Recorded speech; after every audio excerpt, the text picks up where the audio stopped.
Jason, you run 5Ks every morning, and you've done this for over 1,000 consecutive days.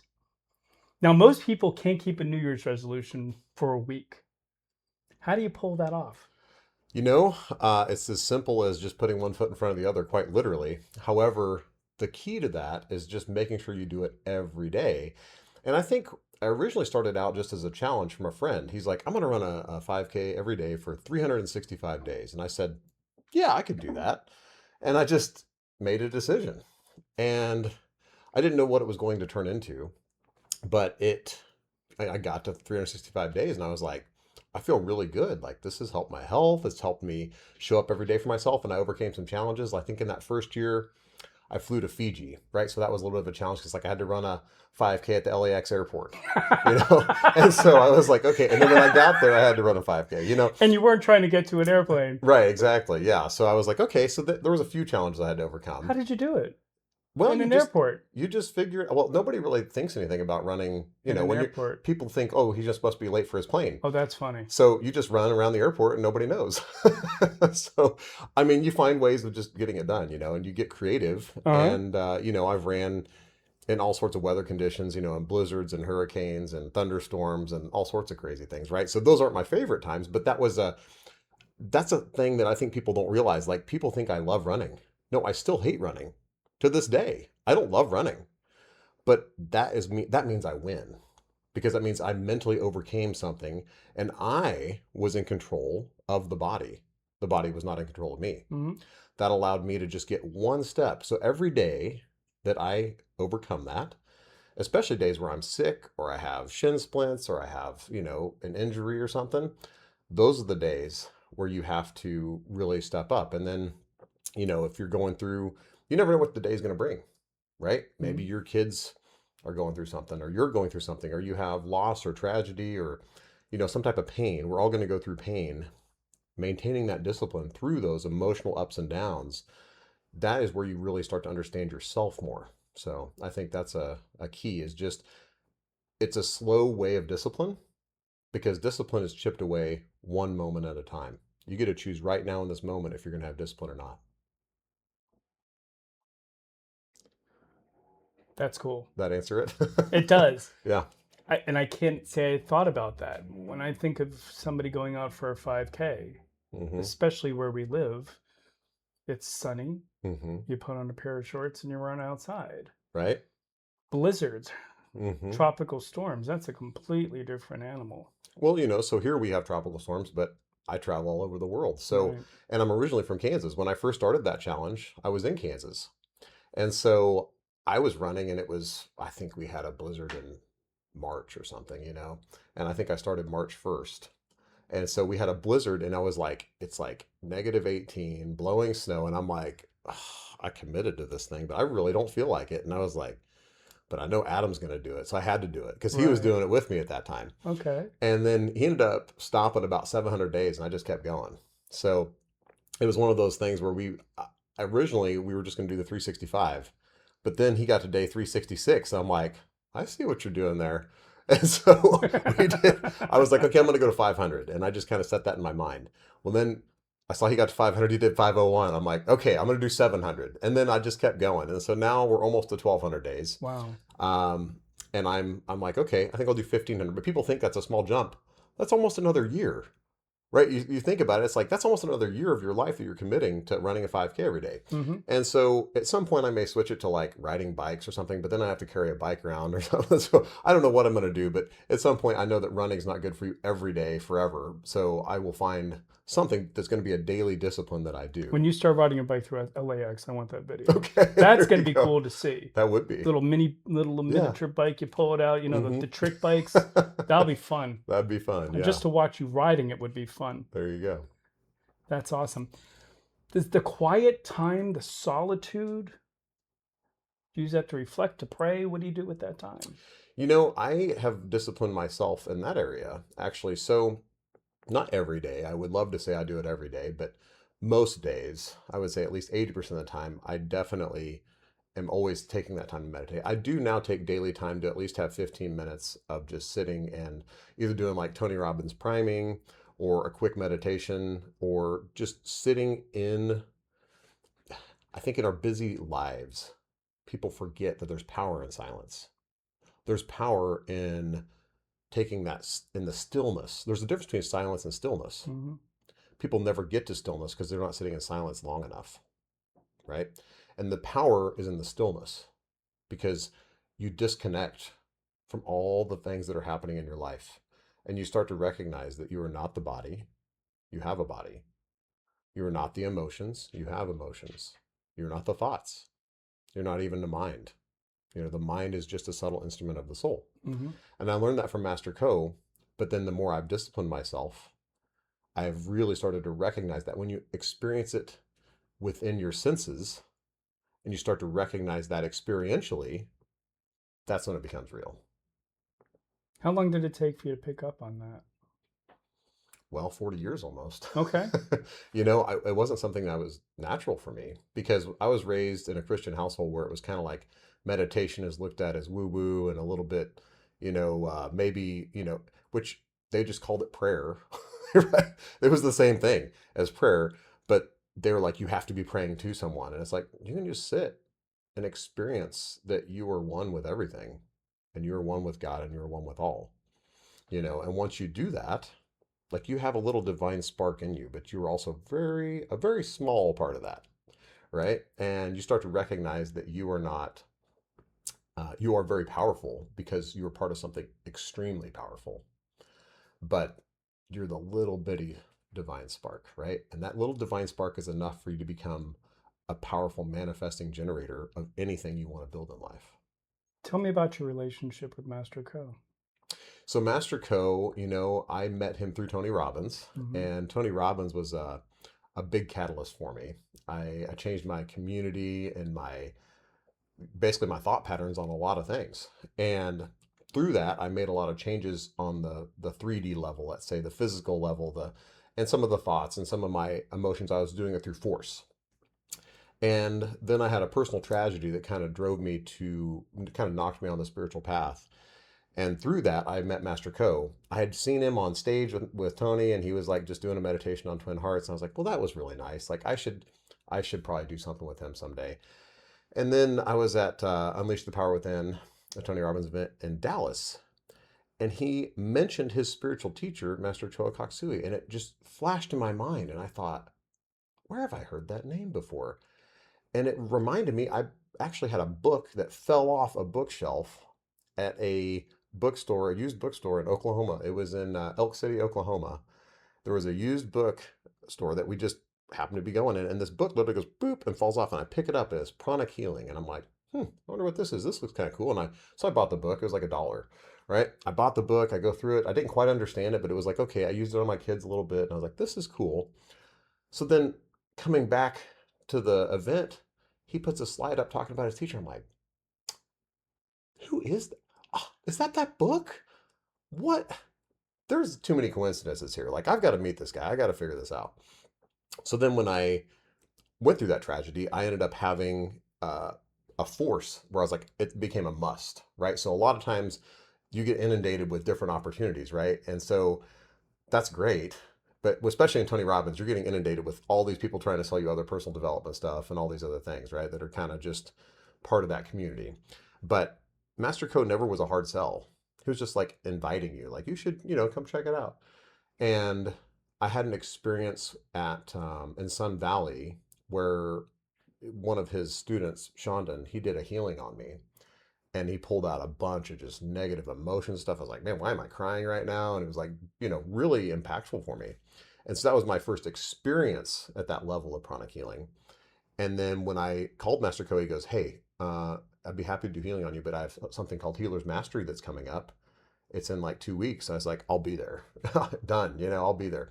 And so he taught me the first 4 levels. I learned that at Healer's Mastery. So it's like basic pranic healing, advanced pranic healing, and then there's pranic psychotherapy, which is revolutionary for me and for my kids and for my family and for everything. And then there was crystals, which basically like amplifies it, just learning about how to do crystal pranic healing. So I learned all that in a 5-day course. It was just like drinking from a fire hose. But that set me on the path to understand almost like a scientific method of spirituality. Because I had a scientific mind. I'm like, wait, this makes so much sense. We have an energetic body, we have a physical body, and one affects the other. What you do in your physical body affects your energetic body, but what you do in your energetic body affects your physical body. And it was just like, this makes so much sense. It was ridiculously simple, but that doesn't mean it was easy. But I was like, wow, okay, this is something I can get behind. Like I can understand this. And then I started seeing results. I would do like, even a bug bite, something simple. Hmm. I would like sweep it and like throw away the dirty energy, and all of a sudden the bug bite doesn't itch anymore. I'm like, whoa, like this works. And so you do it for more serious ailments, and you start to see how to heal the physical body with the energetic body. And it's like, this is probably what medicine was back in the day. you know? And so I thought, huh, this is fascinating. And so it very much intrigued me. And I've seen results in the pranic psychotherapy where people were able to remove fears and remove all sorts of limitations and limiting beliefs, emotions. It's helped my children so much. And that's what revolutionized my life, is being able to take the negative aspects of life and be able to say like, oh, that's not mine. That's not my thought. Where did that thought come from? Maybe I'll just remove it. That's not mine. Hmm. That understanding, just that by itself, revolutionized my life, because that helped me disconnect from the pain. You told me a really cool story on our way to the studio today. Tell us about the broken crystal. Oh, yeah. Yeah, this crystal actually. I was at a trade show, and I was having all these negative attacks, basically. Like people were coming, doing things or whatever. And I noticed that, when a crystal, when it breaks, that means it did its job. It absorbed the negative energy, and it absorbed it and protected you, right? Like that's one of the basic concepts of crystals. And I looked at this and I go, oh, man, my crystal cracked. And I showed my assistant. I said, can you see that? I was like, holy crap, that cracked. And I even showed my other salesperson. I was like, this is crazy. I was like, I guess it did its job. And when I got back home, it was like a week later or something. I'm like, oh, I guess I should take a picture of this so I can send it to the shaman and see if they can get me another crystal, because they energetically tuned it to me.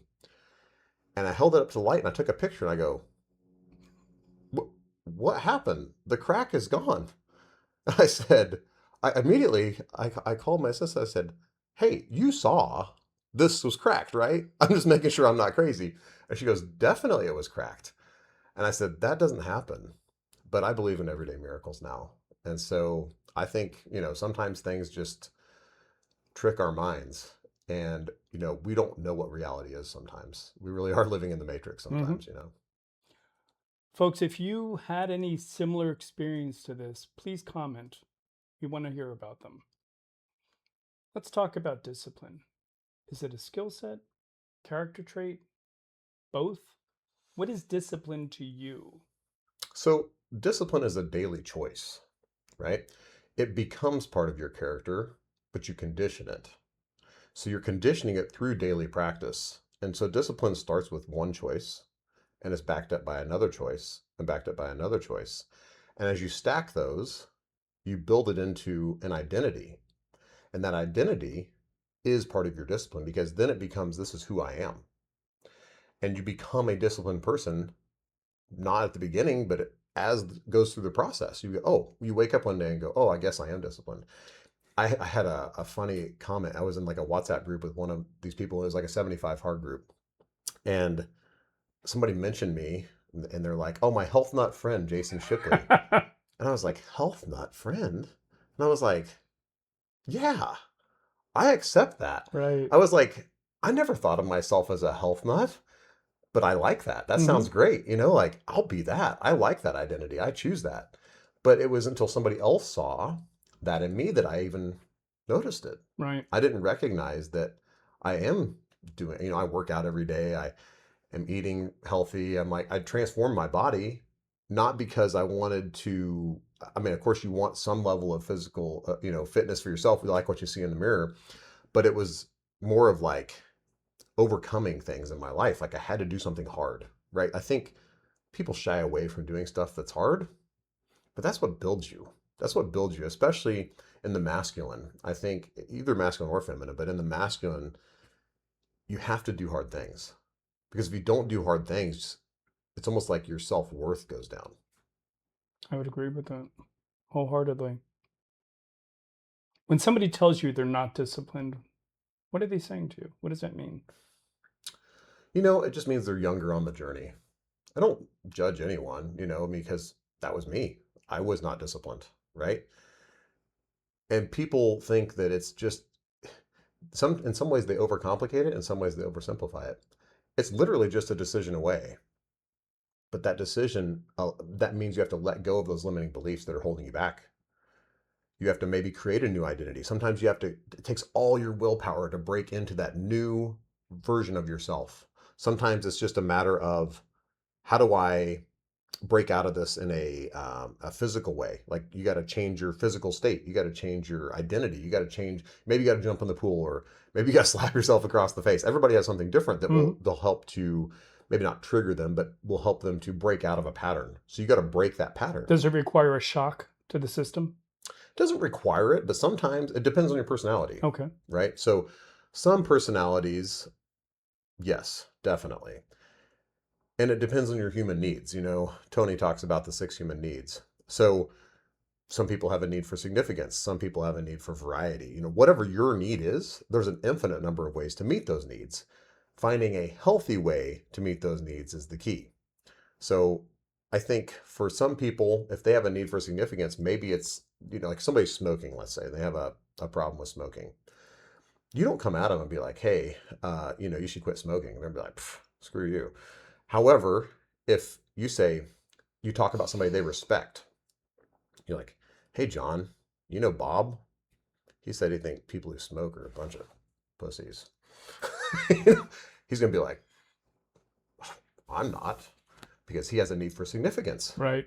And he respects this guy. Hmm. And in order to prove to him that he meets that standard, he's just going to quit smoking that day, I bet. Hmm. He could drop it that minute.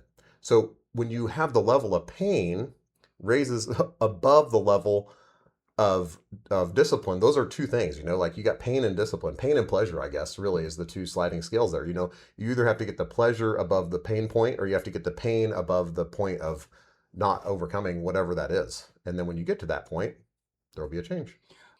What is the biggest lie people tell you about consistency? So I think the biggest lie people tell themselves about consistency is that people think consistency is showing up for a time period. Hmm. Okay. When it's really a commitment to consistency, it's about a mindset. And you shift that mindset to be like this, like I said earlier, it's part of your identity, but it's more than just identity. The mindset becomes, I will until whatever the goal is. It doesn't matter how long it takes, doesn't matter what obstacles I run into. If it's really important to you, I will find a way, or I will make a way. And that determination, that will to win, that will to overcome, that is what drives the consistency. So I think what people don't understand about consistency is that it's really easy to do. It's really easy not to do. Mm. Write that in blood. What habits create or support consistency? Oh, create or support. So I would say, it depends. Like, I have my 8F philosophy of life, right? And so that really is kind of a wheel of life. And so when I look at that, in each area, people have to pick something to focus, right? You have to pick maybe 2 or 3, but no more than 3, because you can't win at everything at 100% all the time. You're going to have some things that you're in kind of maintenance mode, and you're building in other areas, because single pointedness of focus and aim and effort, that's how you win. You cannot have distractions all over the place. You got to be like, I'm going to become the best at this. I'm going to get this to a certain level, and then I'm going to focus on something else. And I can still maintain that level, but then I have to hit the next focus, and I'm going to drive that. The more you drive that home into whatever aspect you're doing, that's the reason that you have consistency, right? So the consistency is a byproduct of the driving force underneath. It's a decision to say, I'm going to win at fill in the blank. And whatever that is, it could be fitness right now, and maybe later it's your finances, or maybe you're kind of doing both those. There's, like I said, you can balance 2 or 3. You have enough time in the day to say, I'm going to work out every day. I'm going to be building my body, and I'm going to be building my business, and I'm going to be focusing on spending time with my family. Those are 3 things you can do consistently every single day. and you can become really good. Like, man, if I want to be the best dad in the world, you can consistently read books, study courses, listen, discipline yourself. Like, oh, I'm going to plan this activity. I'm going to put it in my calendar. You can do that. You can also do that with your finances. You can also do that with your body. But you start adding all the other aspects, you're probably not going to be able to schedule enough time. There's just not enough hours in the day to win at a high level in every area. Let's take the converse. What habits destroy consistency and discipline? So it's the slippery slope, Okay. right? So it's I'm just going to have one cookie, or I'm going to have, you can have a cookie, but then that one cookie turns into three, turns into five, or, one scoop of ice cream or two scoops of ice cream turns into the whole tub, right? And then you're like, oh, I shouldn't have done that. When that turns into more of a consistent pattern, like everything is fine in moderation. Really, anything is fine in moderation. Sunlight is fine in moderation, but if you do too much, you get sunburnt. You start to look at just about anything in life. Just your body is amazing. It will recuperate from just about anything, right? People have beat their bodies up a lot, and it's like, wow, like you look at rock stars, it's Yeah. like they have lived a rock star lifestyle, and that's great, except, eventually it catches up with you, right? But your bodies are amazing. Your mind is amazing. And we have the ability to basically, like I said, it's easy to do, it's easy not to do. So the slippery slope of easy not to do, that's the side of the mountain that leads you down the path of non-consistency. The side of it's easy to do, that's the path of the mountain. So it's almost like the continental divide, every drop of water on one side runs to the Atlantic, every drop of water runs to the Pacific on the other side. That is the same way when it comes to discipline. You have to make that decision at the peak and be like, like the other day, I did not feel like going to the gym. Just did not feel like it. That's why I went. Because I made a decision. I said, in this moment, I have a choice to make. When I don't feel like it, it's late at night. I don't like working out at night. But if I do it, I'll feel better after the fact. And I will know that I made that choice for myself. So I went to the gym. And guess what? I felt better afterwards. And then I ended up running my 5K at like 11 o'clock at night. Sometimes it works that way. And I ended up getting 8 hours of sleep, which I don't usually get 8 hours of sleep. Most of the time I'm getting, 3 to 4, which is not good. I know that. I'm working on getting better on my sleep patterns, but I know that, certain aspects of your life, you have to figure out like, okay, what's most important to me right now? Not yesterday, not even what I'm looking at in the future, like right now, today, what is most important to me? And how do I build the discipline for that? How much of your life, your success, is luck and how much is talent? That's an interesting question. I would have answered that question differently a year ago Okay. because you make your own luck, All right. right? But luck is not, I used to think you had no choice in luck. And now I learned you actually do. So you can do, there's an ancient concept, sure you've heard of it, it's called karma, right? And people think that karma is something that you have no control over, but you actually have full control over your karma. You can do good works. You can do good deeds. You can give money to charities. You can donate your time. You can, help in so many different ways, and you're generating good karma. So if you replace the word luck with karma, you're generating good luck. And that's a huge tailwind, that I didn't even recognize existed because being raised as a Christian, you're like, oh, karma, that's a big Eastern thing. Okay. You're like, at least how I was raised, they were like, that's Eastern philosophy. I see it. And so it was kind of like, that's a no-no. Let's not talk about that. And like, that can't exist. And so, but it's real, I mean, karma is very real. And you can see, if you look at the patterns in your life, you can see where negative karma shows up for sure. You're like, oh yeah, kind of, maybe I shouldn't have done that. And then, yeah, that happened. And you start to look at the patterns and you start to see things. And for me, I was like, okay, if I can just get to a point where I can generate good karma and I apply discipline, I'm creating my own luck. And so success leaves clues. And if you find people who are successful, it's not by chance. They did the right thing for a long enough period of time and they put enough brain power, effort, and energy And of course they're going to have success. Like, it's not rocket science. Most people try to overcomplicate things. Success is really a matter of vision. Um, reading, we discussed about the book Human Action, Hmm. right? So people who want change, there's an impetus, there's something that's discomforting to them, right? And Ludwig von Mises was very good at this, of like just explaining the scientific process behind human action.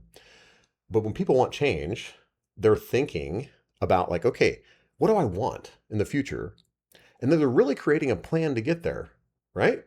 And through that plan, a lot of times entrepreneurship is involved. Okay. Not always, but no matter what it is, let's just take something that's not economics for a second, and then we'll come back to economics. But your body, okay, there is some economics involved. You have to buy the right food, you have to work out, you have to plan, you have to move your body, but you say, I want to look like this. I want to feel like this. I want to have vitality. I want to have energy. You have an outcome, a target. And then you create a plan of like, okay, I better go to the gym this many days a week. I better walk this much. I must. And then if you follow the plan, you say, okay, in 2 years, I want to look like this. What do you want to think about what do you want to look like in 1.5 years? What do you want to look like next year? What do you want to look like in 9 months, in 6 months, in 3 months? Then bring it back to what do I have to do this week, today? What do I have to do right now to hit that? Strategic planning. Strategic planning. And people don't take it takes 5 minutes to look at that and just backwards into that plan and just go, okay, what does that look like? Where do I need to be? Same thing with finances. Hmm. If you look at it from an economic perspective, you say, I want to have $1 million in such time frame. Okay, well, what does that look like? What would I have to do? How much service would I have to provide? How much value would I have to provide in the world to make that? And I want it by this time frame. Okay, let's say it's in a year. Okay, at 11 months, what do I need to be doing? Well, maybe I need 900,000 or 800,000 in 11 months. Okay, well, then I better be hitting 700,000 the month before that and 600,000 a month before that. Like, it can have a little bit of a tailwind at the end there, but you better start creating a plan of, I better go make 50 grand this month, right? How am I going to do that? You need to start coming up with that. Well, that means I better start making 12,500 this week. That means I better start making, at least better make $1,000 today, or I'm going to be way behind, right? Hmm. So you got to figure out, it puts a little bit of fire under your butt to make sure that you are actually on that curve. If people don't do that exercise, there's no fire. So they don't have that impetus. And that allows you to create that plan and then follow through. And then, you as you're on the path, you got to have a little bit of flex and flow because life happens. There is no perfect. I would love to say there's total perfection in anything, but I have not found it yet.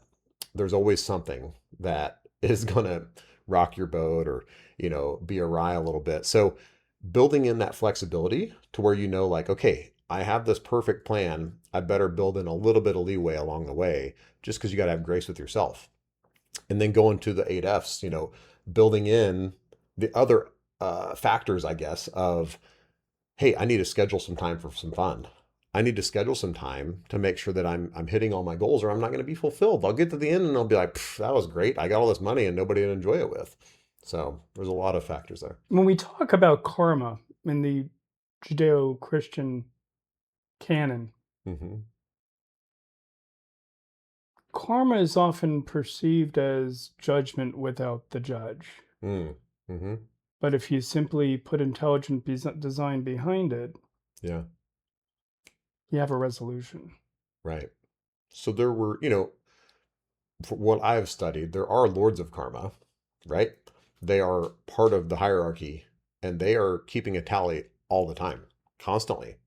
There is no getting away with it, Hmm. right? Like, it's all accounted for. Every single word, thought, action, deed is accounted for. So when you recognize that, you become much more careful with the words you speak because the cleaner your chakras are, the cleaner your energetic body is, the larger your spiritual cord and your grounding cord and all that, the wider the pipeline, let's say, the more spiritual energy can come through. So there's something called Kriya Shakti. Kriya could be considered like cleansing, okay? And then Shakti is power, right? That means the more that you are clean, the more what you say, what you think tends to materialize. What do you think about this, folks?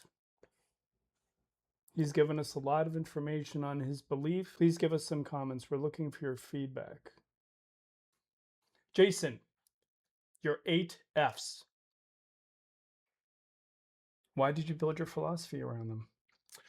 That's an interesting question. I think for me, I started finding segments of my life I wanted to improve. And I wanted a way to track it. And I remember in Ben Franklin's autobiography, I loved the 13 aspect. He's just working on this over and over. And I was like, okay, I don't Uh know if huh. I'm quite at his level. Maybe, but I was like, I Sure need to you are. find a way to just be able to categorize things and put it in my calendar so I can make consistent progress and have a fulfilled life.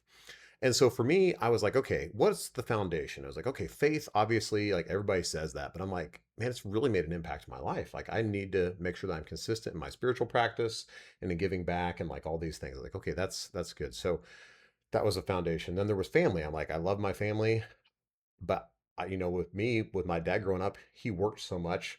We didn't get to see each other until later in my life. And so I was like, I want to make sure I'm prioritizing family. And then my finances, like you have to have money to go do all these things and to give back and to, hit my goals in life. And so that was another F. And then I started just building out more and more. And then I would find gaps. And so I started out with those three. And then I was like, fitness, I added fitness. And then I was like, I don't want to have a way to lead people, like not just my boys, but like people in my business and like just leaving a legacy. And I was like, I need a word with an F. And so I came up with following. And I said that would be a good one. So like not just your social media following, but people who are actually leading, because everyone's leading something or someone. You're leading yourself to start with. Right. And then from there, you're leading someone, whether it's a child or your spouse or a friend. Maybe it's your dog. I don't know, but everybody's leading someone. And so consciously putting that on the calendar, like I need to actually, be conscious of how I'm growing my following and being someone worthy of following. You got to become the person who's worthy of following. And then freedom.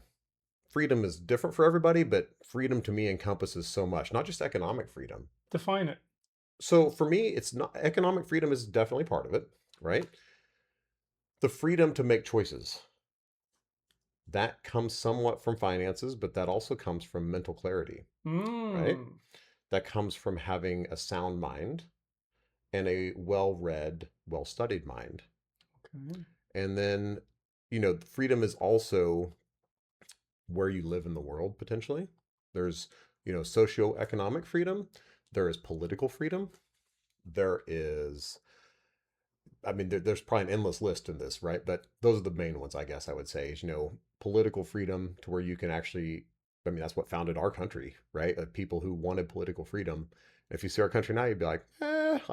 It's amazing. It's actually, people have I don't gone mean at to it laugh so because hard. some of it is tragic. Yes, some of it is Some of tragic. it, but the irony there, The it's on point. resiliency of the founding fathers' documents was unbelievable. Like if you look at how they modeled it, absolutely fascinating to me. That's a whole nother show we could talk about for For hours hours. and hours. But that the foundation they gave for everyone was the bastion of freedom and is continuing even today. It continues to be the bastion of freedom in the entire world. And so I think for me, that's huge in itself. And other people, seeing other constitutions, other countries that have copied our constitution but didn't have all of the pieces there. Like Haiti comes to mind for me. You look at their constitution; it's a phenomenal constitution, but the enforcement and the checks and balances and all that was totally different. And I'm like, man, if they would have just made a few little changes, it would have been completely different. And there was other factors there as well. Because Well, sometimes it was used as propaganda, very much like yeah, France. right. There's that old story about a gentleman walks into a bookstore and says, "Do you have a copy of the French Constitution?" And the response is, "No, we don't sell periodicals here." That's right. Well, yeah, so that's a whole nother topic. But freedom for me, I guess, staying on that topic, really, I think for most people in their daily lives, economic freedom is probably the most important aspect because that gives you freedom of choice to travel, freedom of time. Really, money is an exchange of time. Money is portable power. That's all it is. Mm-hmm. And, you know, we could go into fiat currency and that whole thing too, but then there's a whole other topic there. But I would say realistically, freedom, financial freedom allows you to have freedom of thought, and freedom of time so that you can think on higher things. When you're stuck living at or above your means and you're not living below your means, then you don't have freedom of thought. You're too busy out working in that hamster wheel to actually be able to free your mind. So that's the most important factor for most people. Traveling the world, looking at classes, looking at the way people think. One of the things that has bothered me over the years is people that see money as a tool of consumption Mm. versus a tool of investment. It can be both. Like it can be anything you make it, right? That's why it's portable power. But whose power is it? And when people, the consumer economy is what you're going to hear. Like America is the largest consumer economy. We basically have created a mindset as a culture, and this isn't one person's fault, but you know, I think in the what was that book called? I think it was called Propaganda. Was the name of the book. Um, anyway, 1930s. I can't remember the author of it right now, but basically, he was teaching on how to make propaganda, and these advertisers picked up on it. They're like, "This is genius," and so they started marketing products to consumers, and they started building a mindset shift that people wanted products and services. Well, that drove more and more economics into products and services. If you look at, in some ways, that's really helped us have phenomenal consumer goods. Like an iPhone is amazing. Like, can you imagine? Like, you looked at Star Trek in the 60s and they had these communicators that were these bricks, and it was pure science fiction. Like, oh, that could never be real. Like, that's crazy. And now your iPhone has 10 times that power, and it's sleeker and smaller, and it's everything that all the science fiction guys were talking about in the 20s, 30s, and 40s. I remember Dick Tracy on his little watch, right? Talking, and I just think that And was when so you're a cool. kid, you're looking at this and it says two-way radio and you're Yeah, saying, yeah, right. right. And now you can answer the phone Yes. You can order groceries, you can pay for your stuff, you can do it all on your on watch. your watch. Isn't that amazing? So, in some ways, the consumer mindset shift has pushed amazing products. So, I mean, that part is a benefit, an advantage. So, I think we need to look at the good and bad. I try to look at the good and bad in everything. And there is no pure evil or pure good, typically, most of the time. But, typically there is a good benefit to that. So, the benefit of that consumer economy is that people are staying broke, but they're spending their last dollar on these goods. Well, for the smart consumer who actually is living below their means, is still participates in some of those, that's a benefit, right? So I think looking at that and saying like, okay, I'm going to participate at the level I want to, but I don't have to fully buy in. I don't have to live and meet up with the Joneses. Like I can drive a 2-year-old car instead of a brand new car. Just that difference makes a huge difference in your bottom line of your economics. But maybe you want to drive a brand new car. If you do, go for it. It's a free country. Thank goodness it is. And you can do that. But not everyone is going to make the same choices, right? And the level of freedom that you have economically will determine how much of those choices you make. Most people optimize one area while neglecting others. Mm-hmm. Of your 8 F's, which one is most commonly ignored? So I guess I need to finish them off. So there's faith, family, finances, fitness, There will be a test when this is over. following, freedom, friends, and fun. One more time. Faith, family, finances, fitness, following, freedom, friends, and fun. So the last two we haven't talked about Now yet. in reverse. I don't know them all in reverse. Oh, see, roadside stop, DUI test.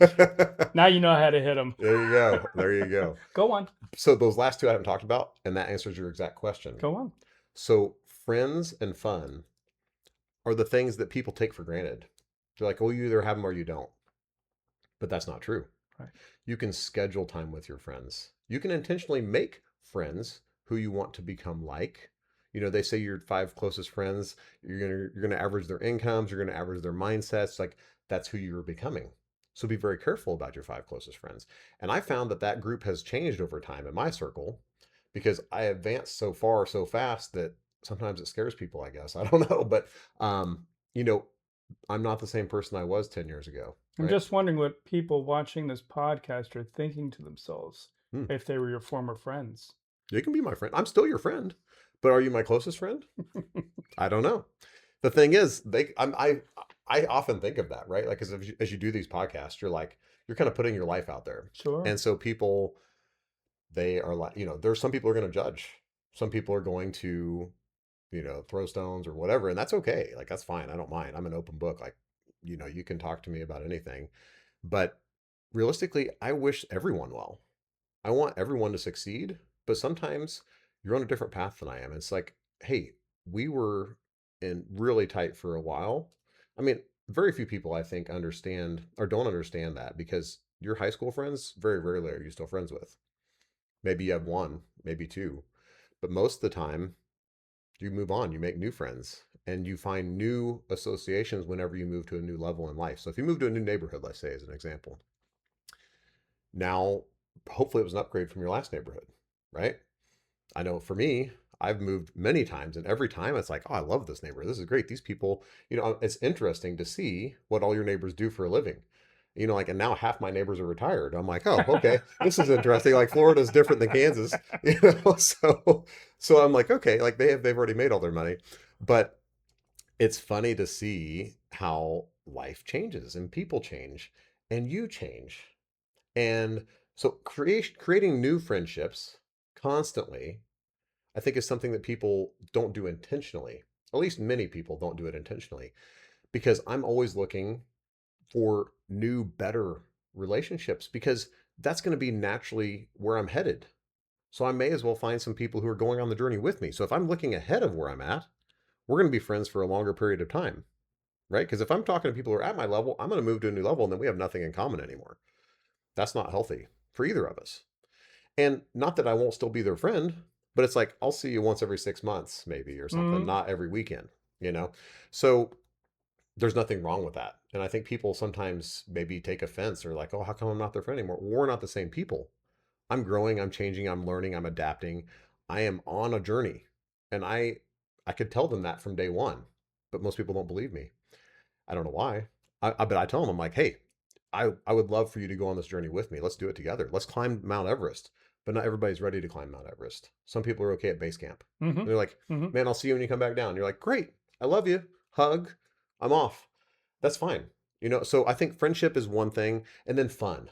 Fun is something that most people don't schedule, and it's not real until you schedule it. So if whatever you find fun, like, I don't know, I love fast cars, I love airplanes, I love things like that, and I love travel. So for me, travel is a lot of fun. Luckily, I'm able to sometimes combine, work and business, and I'm able to like, tack on a few days before or after and like see some local sites or something while I'm on a business trip. But even if I'm not, like, I combine my giving back, like I'll combine that with fun and travel, like, so, I'm currently planning a trip to Zimbabwe, or not Zimbabwe, to Uganda. We're going to be going over there looking at some orphanages and how we can start, putting up some farming operations and help them with, maybe building a feed mill, because that's my normal Hmm. expertise in everyday life. And so, then we're going to be looking at donations, but I'm also going to go see, I'm going to go on a safari. I'm going to go to see a waterfall. I'm going to go see things, but I'm also doing it to do good in the world, so like you can combine things and schedule that time to where you're getting multiple things hit, multiple segments hit of the same thing at What the do you same do time. when your objectives conflict or seem to conflict? Depends on what it is. I guess that's a little bit of an open-ended question. So sometimes you got to make a choice. Sometimes there is no way of doing it all. So you have to prioritize. Like I said earlier, what's most important to me right now?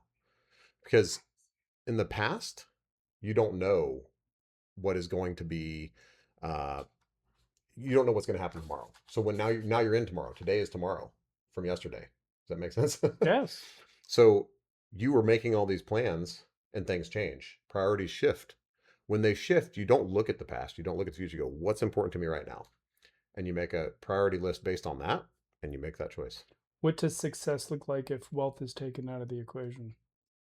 Oh man, that's simple. I think for most people, they over associate wealth with success. I know I did. But what's interesting is the more money I make, the less I care about it. It's very interesting because I was very driven by money early on in my career because I didn't have any. But it's kind of like if there's a limited amount of oxygen in this room, and I'm like, hey, we're shutting off the oxygen. You're taking a breath, I'm taking a breath. Like if it's limited, all of a sudden now every breath becomes very hard. And I'm looking at you like you're taking my breath. you know, Whereas if it's like there's a limitless supply Mhm.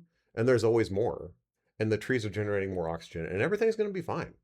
It's fine, no problem. I can just breathe as much as I want to breathe. You can breathe as much as you want to breathe, and we're all good. When you take that view on money, that it's an ebb and flow, and there's an infinite supply, there's always more to be created because there's more ideas. Ideas create money, not the other way around.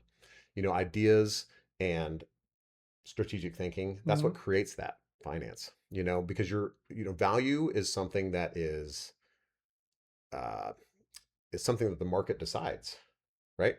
So it's actually not a set value because if you say this car's worth 100 grand, but nobody's buying it, it's not worth 100 grand. Mm.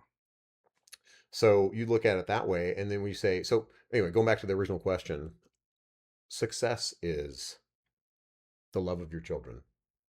Success is feeling the sunshine on your face. Success is becoming a prodigious noticer of the beauty and joy that exists right now in this moment. Which of your 8Fs has been the most difficult for you? The most challenging? Hmm. Probably friends. I would say friends has been the most challenging for me. Why? I make a lot of friends very easily. I have friends, but friendships that are close, the more you succeed, it's actually harder to find people who they're not intimidated by you, maybe, or people who want to think at the level you want to think. I mean, I like having deep discussions about all sorts of topics, right? And finding people who they don't even have to align. I don't care if they align with me, but they're willing to discuss it without getting emotional about it. Like, let's just have an intellectual discussion. Sometimes that's difficult. And in today's politically charged left versus right, up versus down, everything is like it has to pick a side. And I'm like, why? Why can't we just all talk about it? Just have a discussion. I mean, it's really simple. And so I think friendship, I do have a lot of friends. I'm blessed to have a lot of friends, but my friends are mostly CEOs of other companies that it's hard for us to get together because we're all flying all over the world doing all sorts of crazy things. So unless we're going to an event together, like usually it'll be crazy. I'll be in I was just in Mumbai and it's 2:30 in the morning and I'm at the airport and I'm like, Slava, what's going on? And I go up and give him a hug and I'm like, what is the chance of us being on the opposite side of the world at 2:30 in the morning in the airport and we're both, just catching a flight. And it's like, that is crazy. But that happens to me all the time. Like not in Mumbai, but like somewhere in the world. you know? I So spend so much time in Mumbai. yeah, no, it's one of those things where it amazes me Mm. the synchronicities that happen. And you start seeing how you call in your life in the universe. You actually start to materialize things based off your thoughts.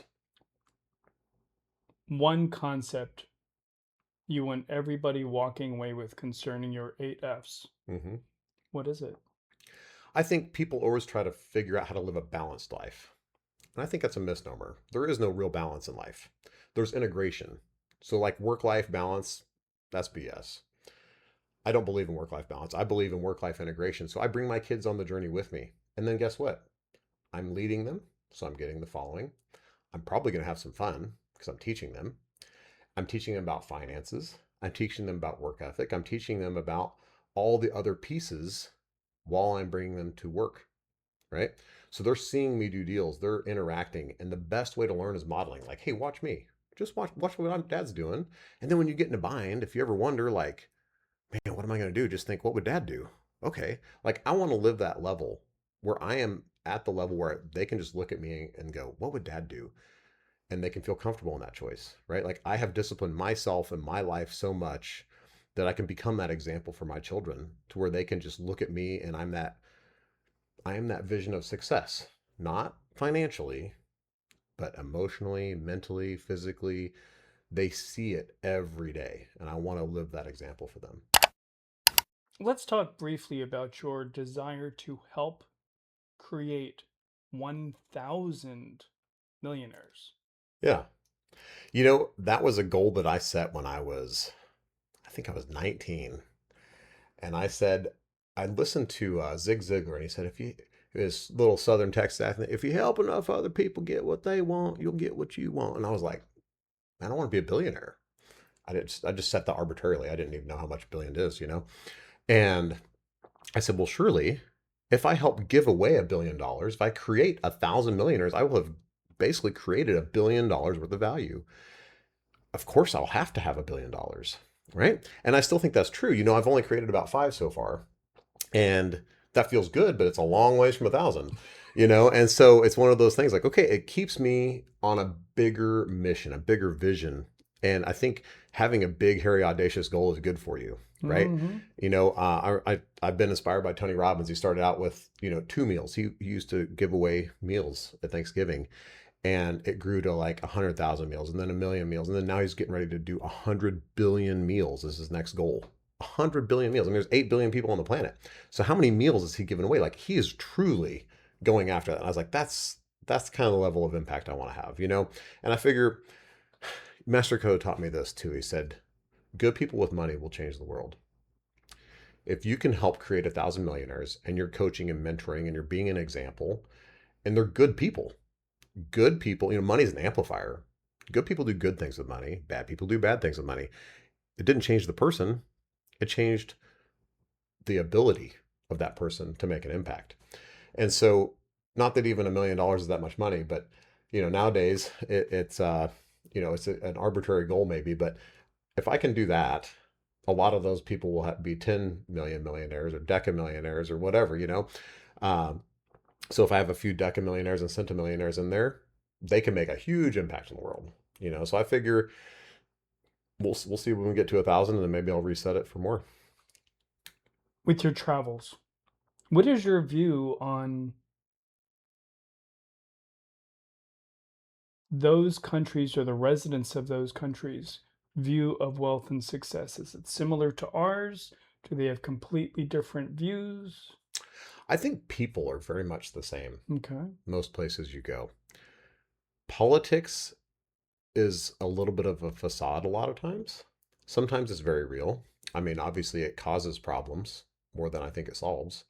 Um, Good politics can solve problems, but as far as like people, whether I go places in this country or whether I go places around the world, people generally are loving and kind and caring, and they are all good people for the most part. I mean, you're going to have people who are crazy.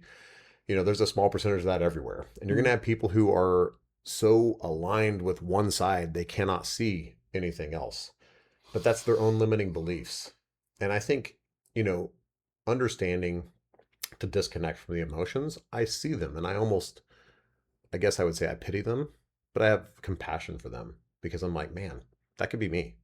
If I had grown up in their situation, and I grew up with all the beliefs that they had instilled in, it may not even be their belief. Maybe their mom or their grandpa just forced it down them, and they just became that because of that. And they didn't wake up at some point in their life. They didn't have something that jarred them enough to wake up and question. So I pity them, and I have compassion because I'm like, if I were in that exact same situation, that could be me. So I think, as a general rule, most people just want to have health. They want to live a happy life. They want the best for their kids. They want to be able to succeed in whatever that means to them. And it's simple. Life is so simple. The simplest things are what give you the happiness in life. Having coffee, looking out and a beautiful view, whether it's over the ocean or a mountain or, downtown cafe in Paris or Italy or wherever. It doesn't matter where it is. You know, Spending time being that prodigious noticer of all the beauty and joy in your life that exists right now in this moment. You can choose to notice that beauty and amplify and magnify it, and then you can create that magic moment. And that's something I guess I want to touch on, at least, is creating magic moments. This is something that I learned from Tony Robbins. He taught me every year he documents magic moments, and then he relives them, and he relives that whole year of all the beautiful magic memories and magic moments that he had in his life. I'm like, oh, that's great. I'm going to start doing that. So I journal every day, and I lock in. Sometimes I'll journal like if I have a crazy dream or something, but then a lot of times as there's a beautiful moment throughout the day and I noticed a butterfly or I noticed, you know, a lizard running through the grass or something. Who knows? Like it could be anything, right? Mhm. But I document that and be like, man, I remember this. And I felt X. I felt beauty. I felt joy. I felt, you know, my heart was so full whenever I saw this kid give a flower to his mom or whatever. And I was like, oh, that's so beautiful. And you just become not just a noticer, but you document it and you let it sink in. Let those emotions come to the surface. Don't push them down. Let them come up and just be like, that's so beautiful. That's so amazing. And then live that moment because then once you lock it in, it's yours forever. You can live that moment anytime. How could others, how could our governors, our beautiful audience, use the 8Fs for their own success? I think anybody can use the 8Fs. I mean, it's not just mine. I mean, you know, it's a concept that has been other people have had different Fs or whatever, 5Fs, 6Fs, whatever. I Whatever, don't know yeah. where I necessarily came up with 8, but it was just something I found more that was arbitrarily missing. And then also I read a book on leadership that talked about an 8F concept, and it just kind of triggered my mind on that. So I think anybody can take the concepts that you want and don't necessarily pick my 8Fs, make your own. Think, use your mind. It's a beautiful tool. Find what's important to you and find a way, just like Ben Franklin did. He found 13 categories where he was continuously improving his life. And then he documented and he scheduled time and made sure how he did. He graded himself, he scored himself. He was pretty hard on himself a lot of times, but that allowed him to advance very quickly from somebody like, I think in this book, his wife saw him running through with like 2 loaves of bread, and that's all he had in through Philadelphia, I think it was. And he said later on, you know, she would marry me and she didn't know, you know, how poor I was. But he came from literally nothing Yeah. and built into one of the largest, you know, printing press owners and then, you know, became a delegate. And then he's over there, you know, basically negotiating everything for the entire country in France. And I'm like, that's a long ways to go in a short lifetime, you know? Yeah. So, not to mention all his inventions and like, it was just amazing how much he did. But, you know, that was inspiring for me. But I think as people are taking it home to themselves, you can take my 8Fs, but really think, sit down and think about your life and what you want to accomplish in your life. Create a system that works for you and make sure that it's going to be something that allows you to be completely fulfilled. So don't leave out, don't just focus on finances. Don't just focus on, you know, one aspect. Make sure it's a holistic view of life so you can actually live a fulfilled life. What do you believe that struggling entrepreneurs have that successful entrepreneurs don't? What is the burden? What is the obstacle? What's going on? Why are they struggling? I think most of it is thoughts, right? Most of the time, it is a limiting belief. Most of the time, it is a thought or an emotion. And if you can just get past that thought or emotion, a lot of times people will think, you know, as an example, they'll think, well, I can't raise capital. Who told you that? Right. Who told you you can't? Who told you that you can't learn it? Like, I learn something new every day. Why can't you learn something new every day? People just have this belief of, I am at a point in my life where I, you know, am doing this amount of sales. I can't get to this, or I can only grow so much. Why can't you grow exponentially? Why can't you 10x your company? Why can't you 100x your company? Like, it's available. Somebody's doing it. Why not me? That's what I always say. Like, why not me? I could do it too. And I think it's that belief in myself that's always allowed me to break through obstacles because some people will be like, oh, well, you know, what about the, you know, like we're trying to 20x our company right now, this in the next 3 years. And we are going to 20x our company. It's not a matter of if, it's a matter of when. And I'm like, okay, so when we're doing that, how is almost irrelevant. Like the why becomes the important part, right? Like if you look at the why determines the how. Mm-hmm. Nobody needs to have a perfect plan. You just need to have a plan and start executing, executing, executing. And you're going to figure it out pretty quick. Like this isn't working or this is working beautifully. And you just do a process. It actually is probably from Socrates originally, but I learned it from the guy that started Kettering University. Plan, do, check, adjust. That's the engineering circle. So you plan, you say, okay, I've made my plan. And then you go do, and then you go, okay, we execute on the plan. You check the results. And then you go, well, this worked good, this didn't. So then you make adjustments. And then you go back to plan, make a new plan. You do, you check, you adjust. Plan, do, check, adjust. Plan, do, check, adjust. You just keep doing that loop over and over and over, and you will find your way to success. If you were to start everything all over tomorrow, what would your first 90 days look like? I would put together an amazing team. My team has been a big game changer for me. Having the right people to work with above and beyond anything else. Because if you can have the right team, you will find the right financing. You instantly walk into credibility. You instantly walk into belief. You instantly walk into all the things that other people have to earn, they have. So if you put together the right team and you make sure that the people are in the right seats on the bus, that is the most critical aspect in business. So I would put the right people in the right seats on the bus who could, if I were starting over, I would just go raise a bunch of capital and probably do it the easy way instead of doing it the hard way. You know? Tell me about your programs, Made in America Reawakening.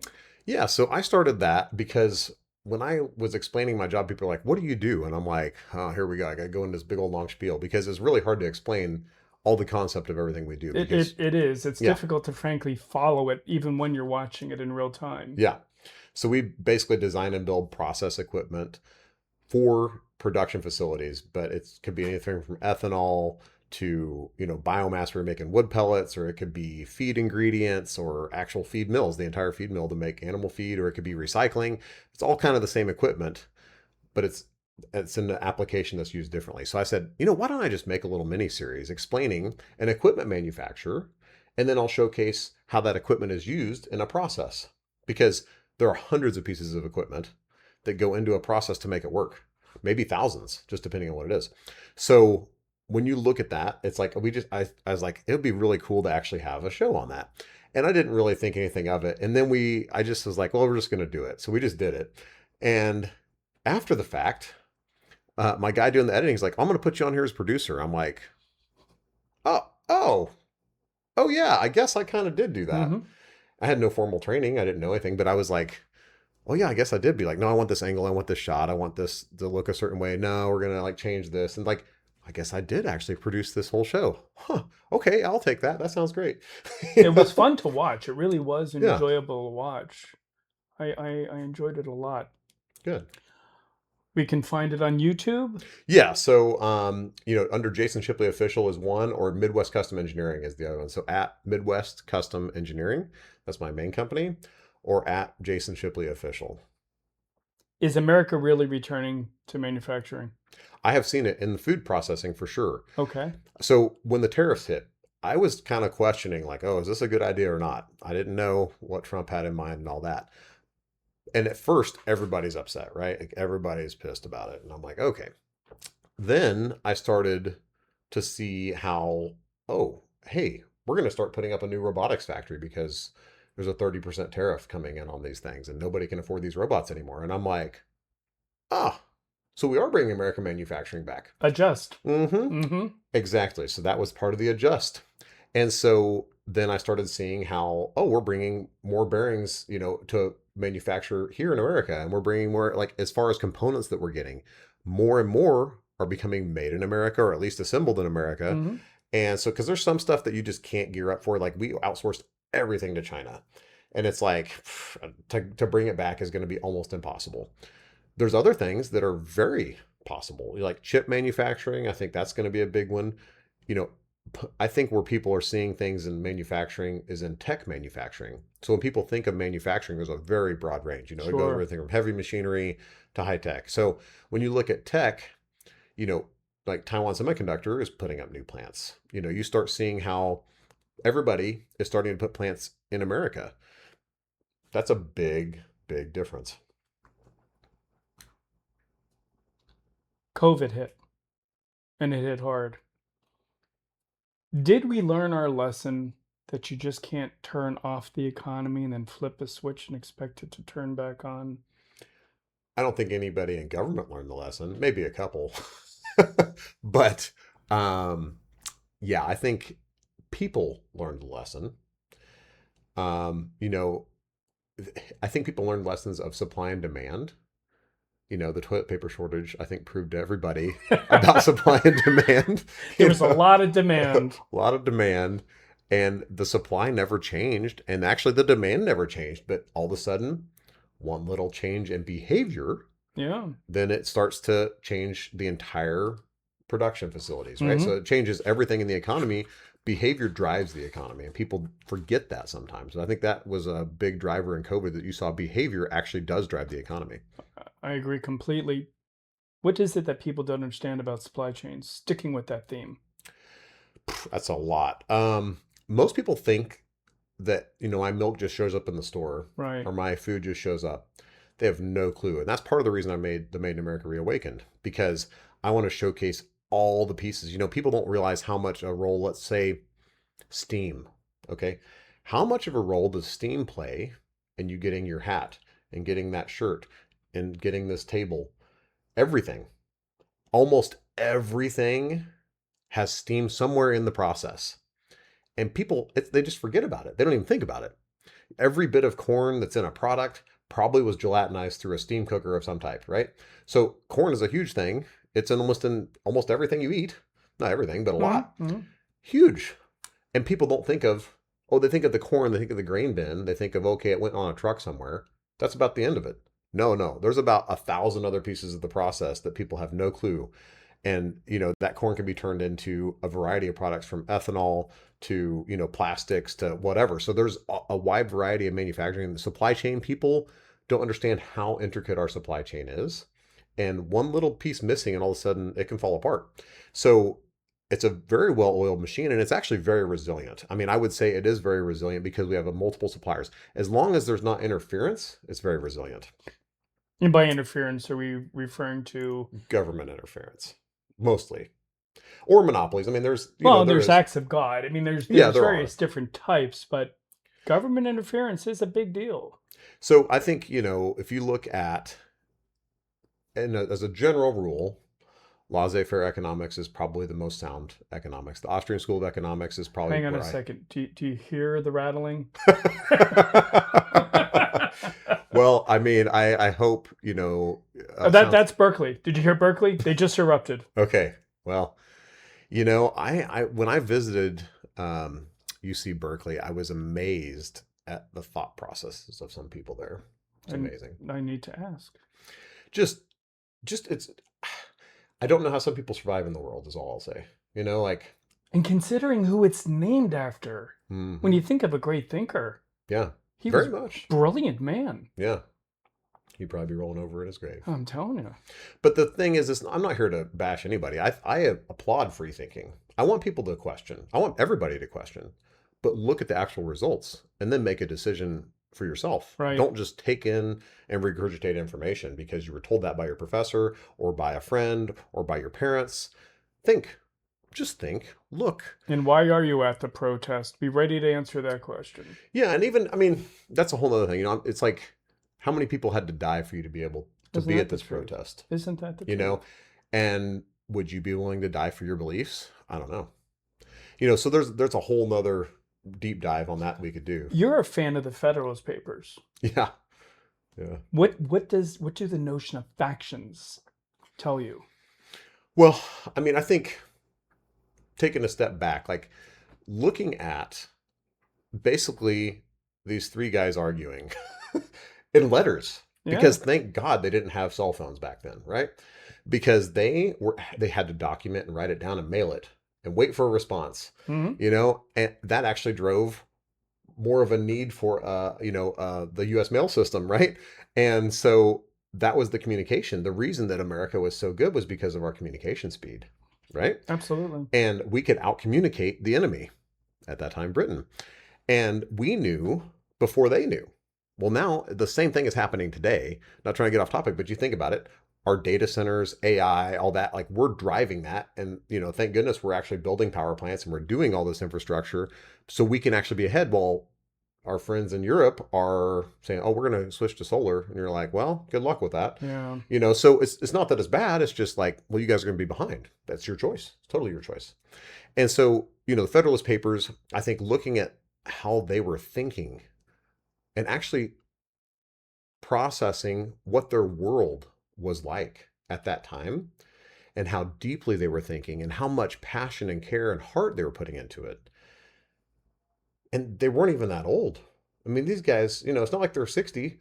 They were young and they were like, I'm going to make a difference in the world and I'm going to build something and I'm going to express my passion about this. And they started thinking so deeply and so, I guess, just passionately about their beliefs. And they were willing to have a discussion and say, I don't agree with you on that.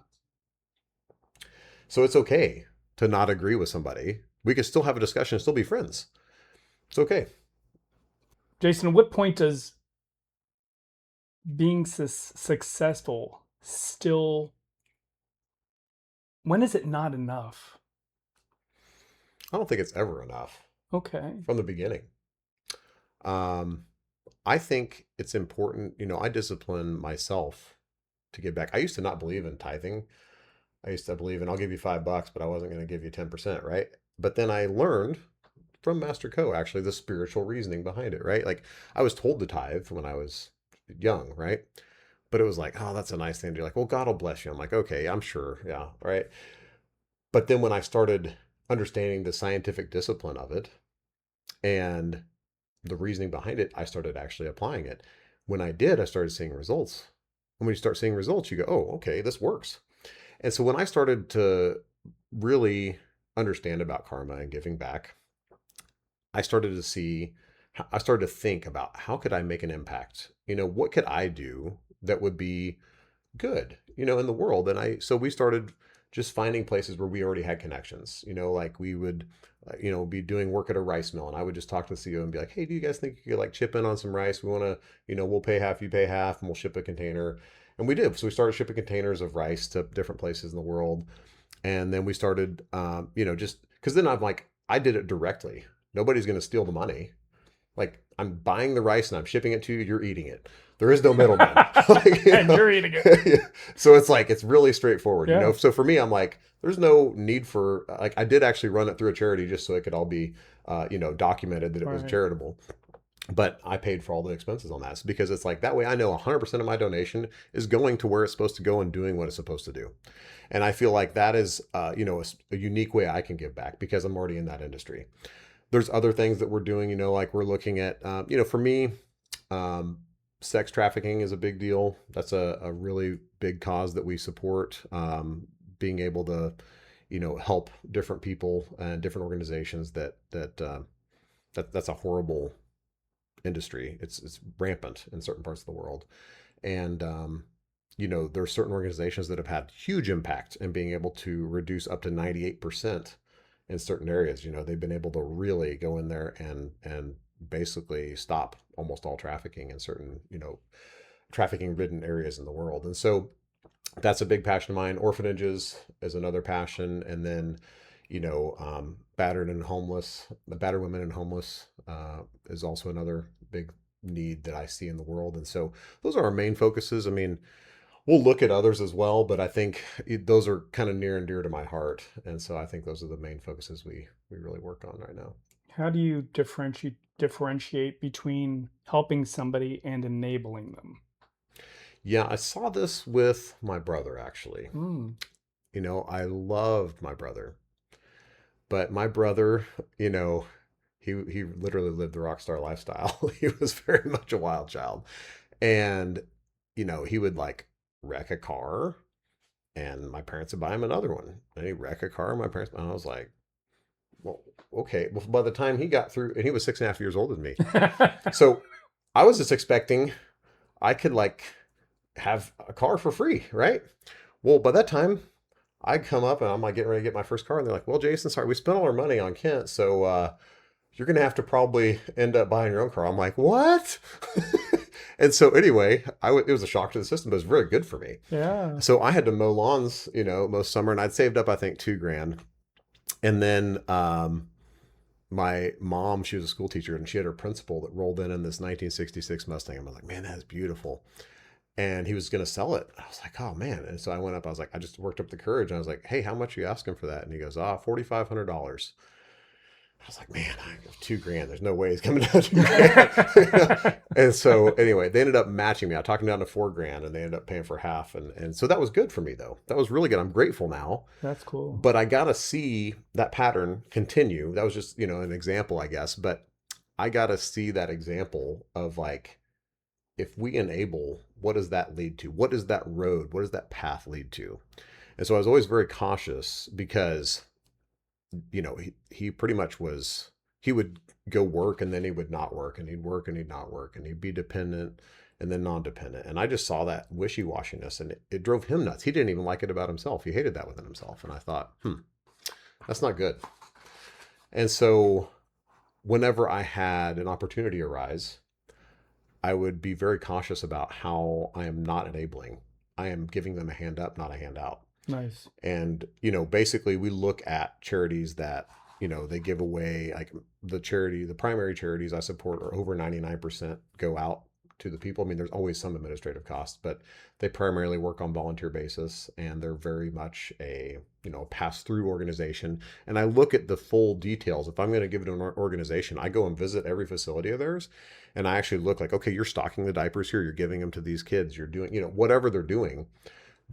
You can tell a well-run organization just by looking. Be observant, be still, and be aware, and go, wonder why that's sitting there. And you just ask, like, oh, why is this? If they have a good answer, So if you went into a daycare and you didn't see any students, you might pick up on the fact that it could be a fraud. Maybe they're not leering after all. Possibly. Possibly no leering going on there. Yeah. Yeah. Yeah. I admire that kid. I really do, that young man. What is the biggest area where Americans are currently failing to govern their shit?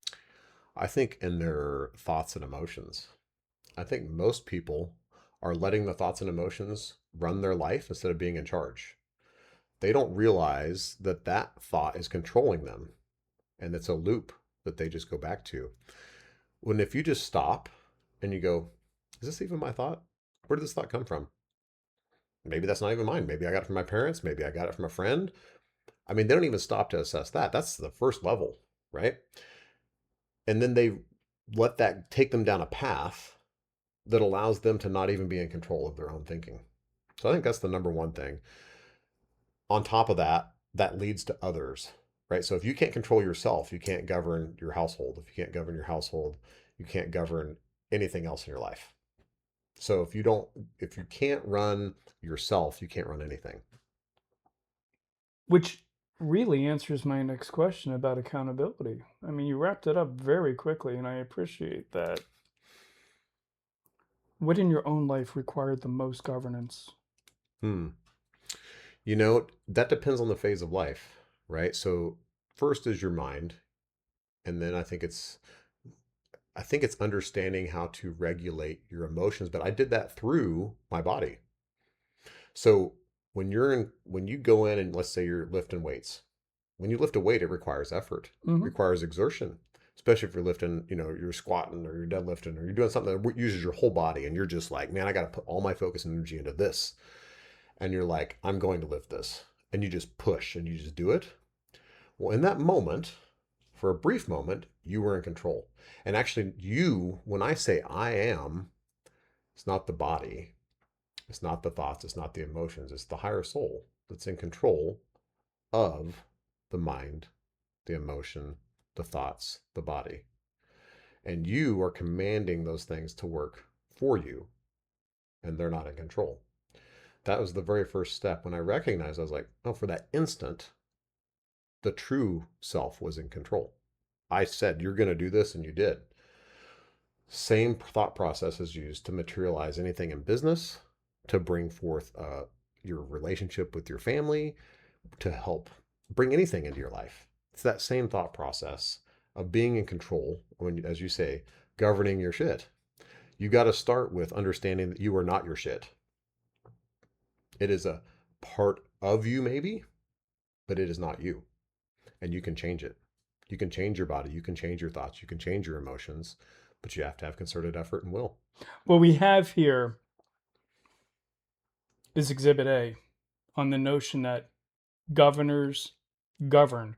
You can't maintain the title of a governor unless you first govern. We are hereby granting you the second Crap Academy Award for Excellence in Shit Governance. Yes. We'd love to have you back. Took some notes. There's a lot of things I'd like to discuss with you. Your statue will arrive shortly. Amazing. Thank and you. we thank you for your participation. Absolutely. Thank you. We want to have you back Appreciate soon, it. sir. Thank you so much. Once again, you can see his podcast, Made in America Reawakening. You can see his conversations with Master Ko. Some brilliant, brilliant stuff out there. Please look into it.